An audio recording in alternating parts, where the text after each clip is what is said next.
Bonjour à tous, ici Mister Cult. Au programme aujourd'hui, emmerder un routier c'est jamais une bonne idée, mais si en plus tu lui pètes sa bière, là il va être vénère. Vous croyez peut-être pouvoir vous servir de votre engin comme d'une arme pour tuer de pauvres gens sur la route seulement. Vous avez tort, vous risquez de le payer très cher. Faut se soigner. C'est vous qui êtes malade ici, pas moi.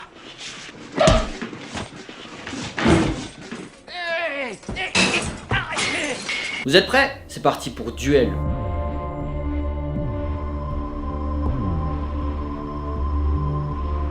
Alors, Duel est un thriller américain sorti en 1971 et réalisé par Steven Spielberg, dont c'est le premier long métrage. Est-ce que j'ai vraiment besoin de présenter Steven Spielberg? Non.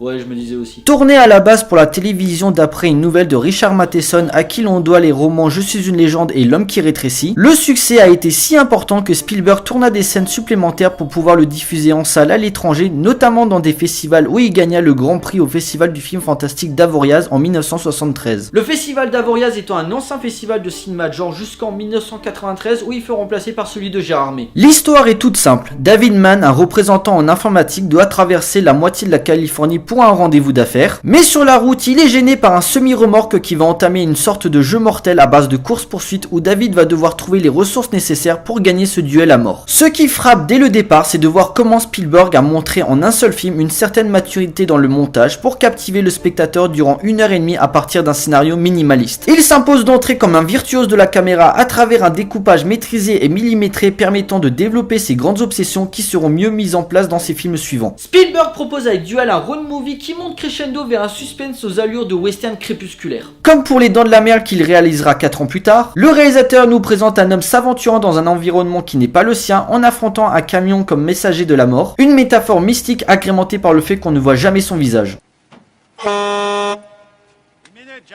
Le fait d'ailleurs de commencer le film par une caméra subjective n'est pas anodin, scène d'ailleurs faisant partie de la version longue. Elle démontre l'envie de Spielberg de montrer David Mann comme un homme ordinaire dont le quotidien reste une longue route uniforme, loin de tout imprévu, et c'est quand il sort de sa zone de confort que le danger interpelle le héros. En dépit d'un budget minimal et d'un tournage très court, seulement 12 jours, Spielberg arrive par sa mise en scène à construire une tension qui monte crescendo en la schématisant sur une peur primaire quand notre vie est menacée par des situations extrêmes. Ce qui explique un affrontement sexuel sans but sexuel. En effet, David est au début du film au téléphone avec sa femme pour s'expliquer sur une soirée où un homme a tenté de la séduire et où par manque de courage ne l'a pas défendu. Son combat face au camion contraint le héros à retrouver sa virilité pour gagner son combat. Une thématique forte de la part du cinéaste propre à son langage cinématographique qui se traduit par des gros plans sur son visage ou vers la route pour montrer la détermination du héros via le hors-champ. Une forme visuelle forte qui permet à Spielberg de simplifier son récit en disant tout non pas par les dialogues, mais par la puissance évocatrice des plans et des mythes qu'il invoque, typique du cinéma américain. De l'autre côté, le camion représente le mal absolu dans sa forme la plus banale, un être hybride qui prend plaisir à tuer sans explication, un détail caractérisé par les nombreuses plaques d'immatriculation sur le véhicule et qui pourrait laisser penser que David n'est pas sa première victime. Petit à petit, un lien va se tisser entre le camion et David Mann, présenté d'abord par un travelling commençant par la voiture de David pour finir vers le camion dénonçant le combat fracticide qui va débouler tout le long du film où l'enjeu sera la victoire pour le chauffeur et de l'autre côté la survie de l'individu, mais en même temps une renaissance physique et mentale pour David. À une époque où Steven Spielberg a conscience que la société américaine se féminise vers une pacification lorgnant dans le peace and love, l'homme doit se moderniser dans ses instincts où la puissance physique et bestiale se fait remplacer par la voiture. Symbole méta de la frustration masculine dont David en est la victime primaire pour mieux représenter la fin de la guerre et où le chemin vers la paix est parsemé d'embûches caractérisées par le camion. Un ennemi représentatif de ce que proposera Steven Spielberg par la suite dans son cinéma, le requin dans Les Dents de la Mer, les dinosaures de Jurassic Park ou encore les extraterrestres de la guerre des mondes. Messieurs, dames,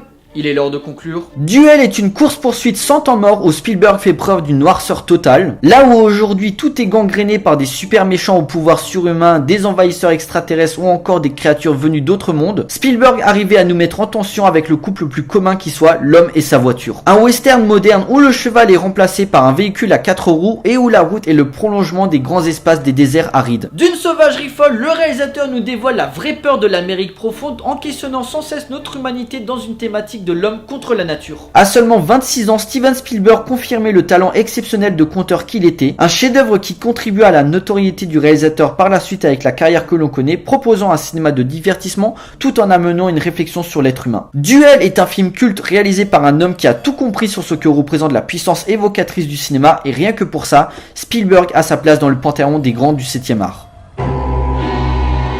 Voilà, cet épisode est à présent terminé, j'espère qu'il vous a plu, donc Duel, un film à voir et à revoir si ce n'est pas encore fait. Et de toute façon, c'est un Spielberg, donc c'est une obligation. Pour nous, on se retrouve pour une prochaine vidéo, d'ici là, portez-vous bien, allez au cinéma, ciao.